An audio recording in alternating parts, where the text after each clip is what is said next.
নমস্কার। তো চলুন সবাইকে আমার চ্যানেলে ওয়েলকাম। আজকে আমি আলোচনা করব কোওয়ার্কিং স্পেস এই সেক্টরের সেরা স্টকটি নিয়ে। প্রথমে স্টকটির নাম বলে দেই, ইএফসি। ইএফসি কোওয়ার্কিং স্পেস সেক্টরটা কিন্তু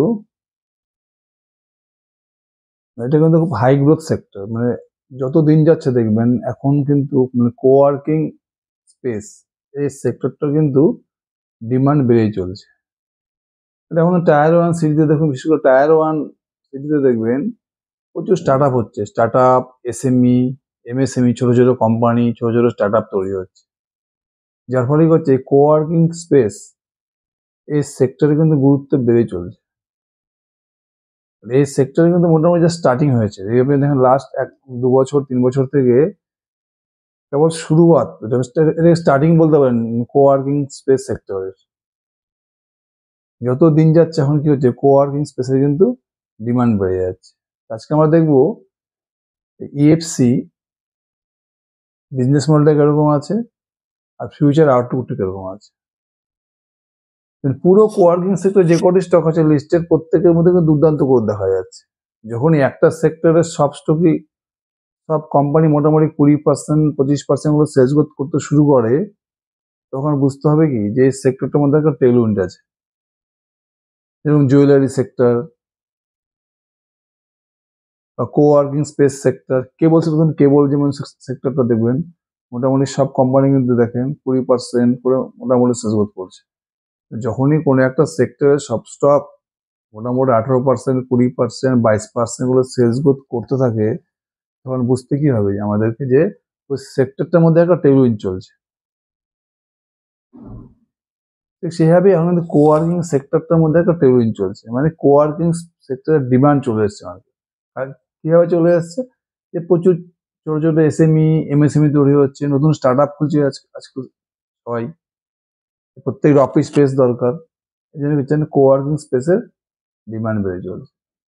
কোওয়ার্কিং স্পেসের এদের মেন বিজনেস মডেলটা কি, জাস্ট অফিস রুম বানিয়ে ছোট ছোট স্টার্ট আপ, এমএসএমই বা এসএমই, ছোট ছোট কোম্পানিকে রেন্টে দিয়ে দেওয়া, লিজে দিয়ে দিই, রেন্ট বলতে পারেন, লিজ বলতে পারেন, দিয়ে দেওয়া। এটা বেসিক্যালি সিট হিসাবে পয়সা নেয়। যে স্টার্ট আপ, যে এসএমই যত বেশি সিট নেবে তাকে তত বেশি রেন্ট দিতে হবে। আজকে আমাদের ওই ইএফসি এখন কিন্তু কোওয়ার্কিং স্পেস সেক্টরে আপনি যদি লাস্ট 2-3টে কোয়ার্টার দেখেন, 3-4টে কোয়ার্টার দেখেন, ইএফসি কিন্তু এই সেক্টরে সব থেকে বেশি স্পিডে গ্রোথ করেছে। আগে ছিল অফিস, AWFIS অফিস, এখন ইএফসি। কারণ অফিসের এখন একটু বেসটা বড় হয়ে গেছে, কারণ ওদের প্রায় সিট ক্যাপাসিটি ইএফসি থেকে ডাবল। ওই জন্য কি ইএফসির মধ্যে মানে গ্রোথ স্কোপটা বেশি আছে। এই জন্য দেখবেন লাস্ট 3-4টে কোয়ার্টার থেকে ইএফসি কিন্তু অফিসের থেকে বেশি স্পিডে গ্রোথ করেছে। মানে ডিলটা বেশি অ্যাট্রাকটিভ লাগছে, ইএফসির ডিলটা কিন্তু বেশি অ্যাট্রাকটিভ লাগছে।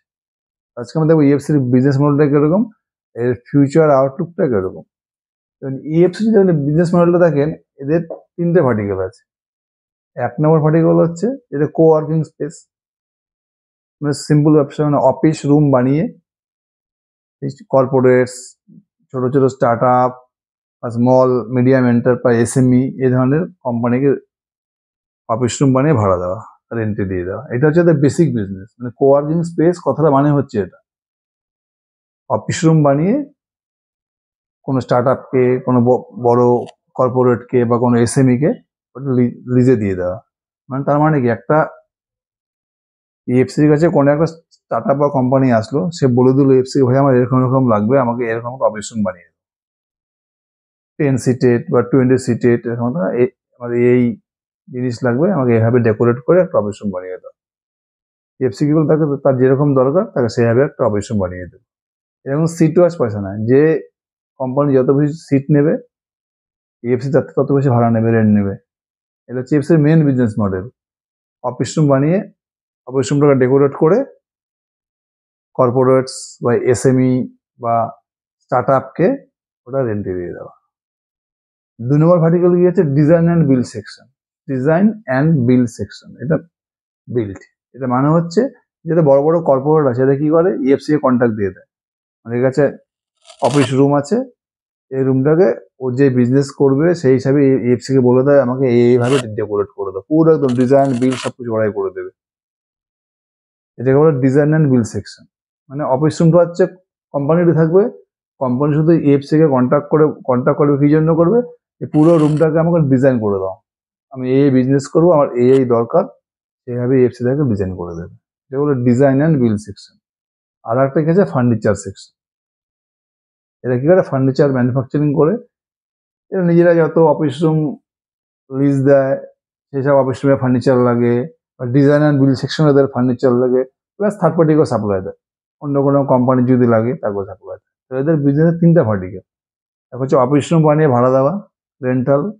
2 নম্বর হচ্ছে ডিজাইন অ্যান্ড বিল সেকশন, মানে অন্য কোনো কোম্পানির তার অফিস বানিয়ে দেওয়া, অফিসটাকে ডিজাইন করে দেওয়া। আর 3 নম্বর হচ্ছে ফার্নিচার ম্যানুফ্যাকচারিং করা। আর এফসি আপনি দেখেন, এফসি কিন্তু মোটামুটি লাস্ট 3টি কোয়ার্টার থেকে দুর্দান্ত গ্রোথ করে যাচ্ছে। এবার যদি Q2 FY26 এর রেজাল্ট দেখেন, এফসি সেলস গ্রোথ করেছে 53%, আর প্রফিট গ্রোথ করেছে 55%। এর যে কম্পিটিটর আছে যেমন অফিস, মোটামুটি 25% মতো সেলস গ্রোথ করেছে। কিন্তু এফসি কিন্তু দেখুন Q1 মোটামুটি 100%-এর বেশি সেলস গ্রোথ করেছিল, Q2 তে কিন্তু 53% সেলস গ্রোথ করেছে, আর 55% হচ্ছে প্রফিট গ্রোথ করেছে। এই যে এবার যদি এদের বিজনেস যদি পুরো ভার্টিক্যালটা দেখেন, এই Q2 তে এদের যে রেন্টাল বিজনেস আছে, রেন্টাল বিজনেস বলতে যেটা অফিস রুম ডিজাইন করে যেটা ভাড়া দিচ্ছে আর কি, রেন্ট দিচ্ছে স্টার্ট আপদেরকে, কর্পোরেটকে, এখানে কিন্তু এদের মোটামুটি 45% গ্রোথ হয়েছে রেন্টাল সেকশনটা। আর যেটা ডিজাইনার বিল সেকশন, সেখানে গ্রোথ এসছে মোটামুটি 44%, সিমিলার গ্রোথ। রেন্টাল পোর্শনে 45% গ্রোথ, আর ডিজাইনার বিল সেকশনে 44% গ্রোথ। যে ফার্নিচার সেকশন, যেটা এদের কেবল সবেমাত্র শুরু হলো, এই লাস্ট 2টো কোয়ার্টার থেকে এদের ফার্নিচার সেকশন শুরু করেছে। এবার সেখানে মোটামুটি ফার্নিচারের 14 কোটি টাকার মতো অলরেডি রেভিনিউ করে ফেলেছে। Q1 ছিল মোটামুটি 13 কোটি টাকার মতো রেভিনিউ, আর Q2 তারা অলরেডি 14 কোটি টাকার মতো রেভিনিউ করে ফেলেছে। এদের মোটামুটি এখন কি, এরা লাস্ট 1.5-2 বছরে কিন্তু মানে এই যে ফার্নিচার সেকশনটা কিন্তু এরা প্রচুর ক্যাপেক্স করেছে। এখন ওদের মোটামুটি 250 থেকে 300 কোটি টাকার মতো ফার্নিচার ম্যানুফ্যাকচারিং এর ক্যাপাসিটি ওদের হয়ে গেছে অলরেডি। এই বছর এরা বলেছিল মোটামুটি এদের যদি 250 কোটি টাকার মানে ফার্নিচার ম্যানুফ্যাকচারিং করার ক্যাপাসিটি হয়ে থাকে, পুরো FY26-এ এরা বলছিল মোটামুটি 50%-এর কাছাকাছি এরা বিজনেস করতে পারে। দেখা যায় এরা কত কি করতে পারে, কারণ Q1 Q2 মিলিয়ে এরা কিন্তু মাত্র 27 কোটি বিজনেস করেছে ফার্নিচার সেকশন। আমার মনে হয় না 100 কোটি করতে পারবে, 60-70 কোটি টাকা যেতে পারে, 70 থেকে 80 কোটি টাকা হায়েস্ট যায় ফার্নিচার সেকশন। বুঝা গেল এফসি বিজনেস মডেল লাগি 3টে বিজনেস মডেল। একটা হচ্ছে অফিস রুম বানিয়ে ভাড়া দেওয়া, রেন্টাল। একটা হচ্ছে অন্য কোনো কর্পোরেটসের হয়ে কর্পোরেটসের অফিস রুমটাকে ইয়ে করে দেওয়া, ডিজাইন আর বিল করে দেওয়া। আর 3 হচ্ছে ফার্নিচার ম্যানুফ্যাকচার। এগুলো যদি দেখেন আপনি এই Q2 তো দেখবেন যে রেন্টাল পোর্শনটা মোটামুটি গ্রোথ করেছে 45%, ডিজাইন অ্যান্ড বিল সেকশনে গ্রোথ করেছে মোটামুটি 44%, আর ফার্নিচার থেকে কেবল শুরু হলো, এটা তো আগের কোনো হিসাব পাওয়া যাবে না, আর 2-3টে কোয়ার্টার থেকে শুরুই হলো কেবল। এবার এদের যে মোটামুটি এদের যে রেভিনিউ আসছে তার কিন্তু 50%-এর বেশি, মোটামুটি 60%-এর মতো রেভিনিউ আসছে শুধু রেন্টাল বিজনেস, যেটা কোর বিজনেস, মেন বিজনেস। আর বাকিটা আসছে আপনার ডিজাইনার বিল সেকশন। আর ফার্নিচার থেকে আবার শুরু হলো, মাত্র Q2-তে 14 কোটি টাকার বিজনেস করেছে।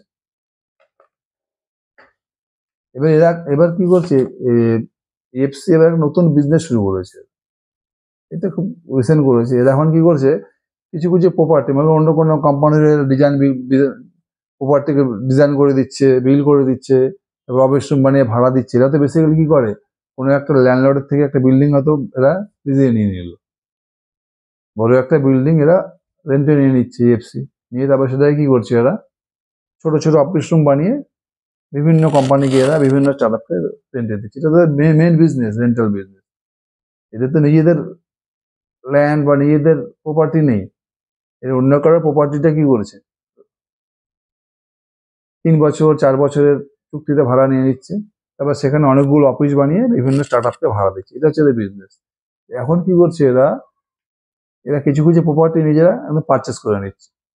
হয়তো যে ল্যান্ডলর্ডের থেকে এরা ল্যান্ডটা বা বিল্ডিংটা ভাড়া নিয়েছিল, এরকম এরা এখন এইসব প্রপার্টি এরা কিছু কিছু করে পারচেস করা শুরু করছে, পুরো প্রপার্টিটা নিজেদের হয়ে যাচ্ছে, পুরো অ্যাসেট হয়ে যাচ্ছে নিজেদের। এখানে কি হবে, এদের মার্জিনটা বাড়বে। যত এই ধরনের প্রপার্টি কিনতে পারবে, তাকে রেন্ট দিতে হবে না। এটা তখন রেন্টে প্রপার্টি নিয়ে তারপরে সে কোনো অপারেশন বানিয়ে ভাড়া দিচ্ছে। যত প্রপার্টি নিজেরা কিনতে পারবে তত থেকে রেন্টটাও কষ্ট কমে যাবে। এই জন্যই দেখুন এরা আর একটা বিজনেস শুরু করেছে, এই প্রপার্টিগুলো এরা কিছু কিছু প্রপার্টি কিনে নিচ্ছে আর কি। কিনে নিয়ে এরা কি করবে, অপারেশন বানিয়ে ভাড়া দিয়ে দেবে। এরা কিন্তু পুরো বিজনেসটা দেখেন, FY25-এ EFCর মোটামুটি টোটাল রেভিনিউ কত ছিল, 650 থেকে 660 কোটি টাকা, সরি 657 কোটি, 697 কোটি টাকা রেভিনিউ ছিল। আর ম্যানেজমেন্টের গাইডেন্স কে ছিল, মোটামুটি FY26 যেরকম একটা গাইডেন্স দিয়েছিল 50% সেলস গ্রোথ করবে। কারণ FY25 এদের রেন্টাল ডিভিশন, যেটা মেন কোর ইনকাম রেন্টাল সেক্টরে, রেন্টাল ডিভিশনটা এদের মোটামুটি 60,000-এর মতো সিট ছিল এদের ক্যাপাসিটি, 60,000 সিট ছিল এদের। এরা বলেছিল মোটামুটি FY26-এ 80 থেকে 80 থেকে 85,000 সিট হয়ে যাবে, 40% মতো গ্রোথ এখানে চলে আসবে। এবার যদি আপনি Q1 Q2 দেখেন, এই অফিস রুম লিজ এই সেকশনটা আর কি, রেন্টাল সেকশনে মোটামুটি এখন 68,000 সিট হয়ে গেছে। আশা করা যায় কোম্পানি পুরো বছরে 80,000-এর মতো সিট করে নেবে, এখানে আপনার 35% মতো গ্রোথ করে নেবে। আর বাকি যেটা ডিজাইন আর বিল সেকশনে, এখানেও কোম্পানির গাইডেন্স ছিল কি 50% মতো গ্রোথ করবে। তাহলে যদি আপনি FY25টা দেখেন, FY25-এ কোম্পানি টোটাল সেল ছিল কত, 657 কোটি টাকা। এর গাইডেন্স ছিল মোটামুটি FY26-এ 50% সেলস গ্রোথ করবে। আপনার কত হচ্ছে, মোটামুটি 1000 crore, 950 to 1000 crore। এবার যদি আপনি Q1 Q2 দেখেন, Q2-তে EFC সেল ছিল কত, মোটামুটি 220 কোটি টাকা। আর Q2-তে সেল গিয়ে দাঁড়িয়েছে 254 কোটি টাকা। মানে Q1 Q2 মিলে অলরেডি মোটামুটি 474 কোটি টাকা সেল করে নিয়েছে। এদের যে বিজনেস কোয়ার্কিং স্পেসে, Q1 Q2 থেকে Q3 Q4-এ বেশি বিজনেস। অলরেডি দুটি কোয়ার্টার মিলে এরা 474 কোটি টাকা বিজনেস করে নিয়েছে। মানে ধরে নেওয়া যাক EFC FY26-এ ইজিলি মোটামুটি 1000 কোটি টাকা বিজনেস করে নেবে। আর কোম্পানির মোটামুটি প্যাট মার্জিন কত, 20 থেকে 22% প্রফিট মার্জিন, আমি 20% ধরলাম। তাহলে FY26-এ EFC টোটাল প্রফিট হতে পারে 200 থেকে 220 কোটি টাকা, আমি 200 কোটি টাকা ধরলাম। কেন অলরেডি এরা দেখুন Q1 Q2 মিলিয়ে কিন্তু মোটামুটি ভাবে এটা 90 কোটির মতো প্রফিট করে নিয়েছে Q1 Q2 মিলিয়ে। 103 কোটি টাকা Q1 Q2 মিলে ওরা মোটামুটি 103 কোটি টাকা প্রফিট করে নিয়েছে। তার মানে FY26-এর ইজিলি 200 কোটি টাকা প্রফিট করে নেবে। তাহলে এবার EFC মার্কেট ক্যাপ কত, EFC মার্কেটে মোটামুটি 3000 কোটি টাকা। যদি FY26 এরা 200 কোটি টাকা প্রফিট করে, অলরেডি Q1 Q2 মিলিয়ে 103 কোটি টাকা প্রফিট করে নিয়েছে। আর কোয়ার্কিং স্পেস এই সেক্টরে কিন্তু H2-তে মানে Q3 Q4-এ Q1 Q2 থেকে বেটার বিজনেস, মানে আরামসে ইজিলি 200 কোটি টাকা সেল করে নেবে FY26। আর EFC মার্কেট ক্যাপ কত, মোটামুটি 3000 টাকা। তাহলে ফরওয়ার্ড পি কত দাঁড়াচ্ছে, 3000 ডিভাইডেড বাই 200, 15, 15p। 15p-তে আপনি পাচ্ছেন একটা 50 থেকে 60% গ্রোথ ইঞ্জিন সঙ্গে অপারেটিং লেভারেজ। এই ডিলটা কিন্তু একটা দুর্দান্ত ডিল হতে পারে। মানে EFC কিন্তু এই 15p-তে যদি আপনি 50% সেলস গ্রোথের ডিল পান, তার মানে EFC-র মধ্যে একটা পি রিলেটিং হওয়ার চান্স আছে। যদি এই পিটা মোটামুটি 40, 50, 60-এ চলে যায়, তাহলে স্টকটা 2x, 3x, 4x হয়ে যাবে। কারণ তার মানে কি বুঝাচ্ছে, EFC-র মধ্যে কিন্তু একটা পিটা হতে পারে, রিলেটিং হতে পারে। তার মানে এটার মধ্যে একটা মাল্টি ব্যাগার রিটার্ন দেওয়ার চান্স আছে। এই স্টকটাকে ভালো করে দেখুন, এই স্টকটির মধ্যে কিন্তু প্রচুর স্কোপ আছে। আর কোয়ার্কিং স্পেস সেক্টরটা এখন হিউজ স্কোপ, কেন ইন্ডিয়াতে লক্ষ লক্ষ এসএমই আছে, এসএমই, স্টার্ট আপ, MSME, ছোট ছোট কোম্পানি প্রচুর আছে। EFC তো জার্নি কেবল শুরু হলো, মানে এই সেক্টরে গ্রোথের কোনো অভাবই নেই। তার মধ্যে এরা কি করছে, এরা কিন্তু শুধু এসএমই বা স্টার্ট আপ এই ছোট ছোট কোম্পানির সাথে কাজ করছে না, এদের কাছে কিন্তু প্রচুর বড় বড় ক্লায়েন্ট চলে যাচ্ছে, যেমন Godrej, Bajaj Finserv, Hitachi, Tech Mahindra, Voltas, Whirlpool, MCX, সব দেখুন অনেক ক্লায়েন্ট লিস্টটা কিন্তু সব বড় বড় যারা লার্জ মিড কর্পোরেট কিন্তু এখন ইএফসির প্রচুর কাস্টমার হয়ে গেছে, এই বড় বড় কর্পোরেট গুলো। আমাদের দেখুন বড় বড় কর্পোরেট আছে, এসএমই আছে, এমএসএমই আছে, একদম নিউ স্টার্ট আপ কোম্পানি আছে। এখানে কিন্তু বিজনেসের হিউজ স্কোপ আছে। আর ইএফসি মধ্যে লাস্ট যে আপনি 3-4টে কোয়ার্টার দেখেন, মানে দুর্দান্ত এক্সিকিউশন করছে। মানে এই মুহূর্তে কিন্তু ইএফসিতে একটা পি রেটিং হওয়ার চান্স রয়েছে। স্টকটাকে ভালো অবজার্ভ করুন। Thank you.